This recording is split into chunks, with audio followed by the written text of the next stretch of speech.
बांग्लादेश रे हिंदू अत्याचार प्रतिवाद भुवनेश्वर लोअर पीएमजी रे हिंदू सुरक्षा मंच पक्षरु विक्षोभ प्रदर्शन बहु साधु संत एथिरे सामिल होइछंती। बांग्लादेश रे हिंदू सुरक्षा प्रसंग रे राजरास्ता को ओह्लाइछंती। भारत सरकार तुरंत समस्यार समाधान प्रति दृष्टि दियंतु बोली दाबी रखिछि हिंदू सुरक्षा मंच।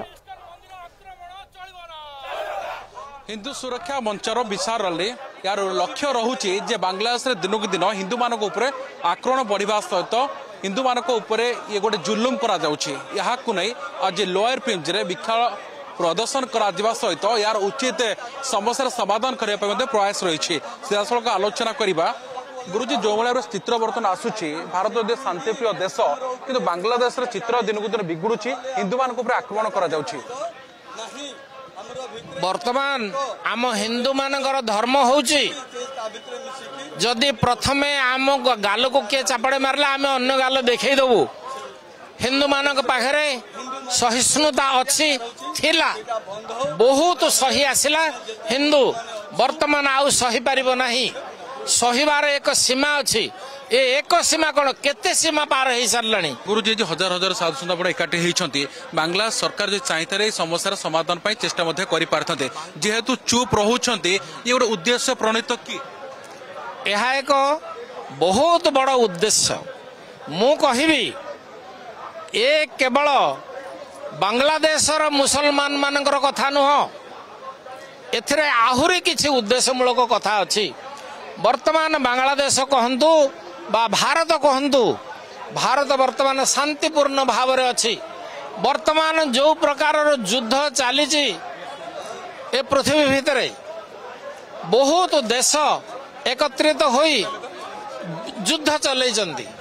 भारत को किभली भाव में टाणिबे बांग्लादेश को भी टाणिबे ए सब पई यार बहुत बड़ षड्यंत्र अच्छी। शांति भाव समाधान हबार आवश्यकता रोचे राजरास्ता ओह्लई सारे या दिग केमती रहा कौन बार्ता मु 15 वर्ष तलू कही जितेबले ईरान इराक युद्ध लगिला मु कहली वर्तमान ठरू तृतीय महायुद्ध आरंभ हैला बोली जान ये महायुद्ध केबे हेले बंद होबनी जोठी ना जोठी सब लागी रहिबो।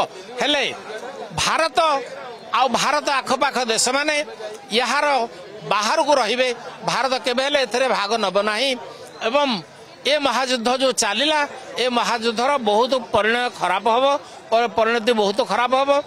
तेणु लोक सब लागिचंती भारत माने अन्य देश माने भी मध्य लागिचंती ए भारत को किभली भाव में टाणिगिरी नेबे एवं हिंदू मान को किभली भाव में अत्याचार करिवे ए कथा समस्तंकर गोटे रही एथिपई बहुत असह्य हलाठू आमे वर्तमान राजरास्ता को ओह्लई आसु। गोटे आंदोलन अभिमुख्य जदि रोचे किंतु या माध्यम सरकार को चेतई देवा चाहते वार्ता चाहते ए समस्या प्रति दृष्टि देवार आवश्यकता रही है तुरंत ए समस्या समाधान आवश्यकता रही है। भुवनेश्वर भिडियोग्राफर सागर सहित अमर रंजन सिंह कलिंग टीवी।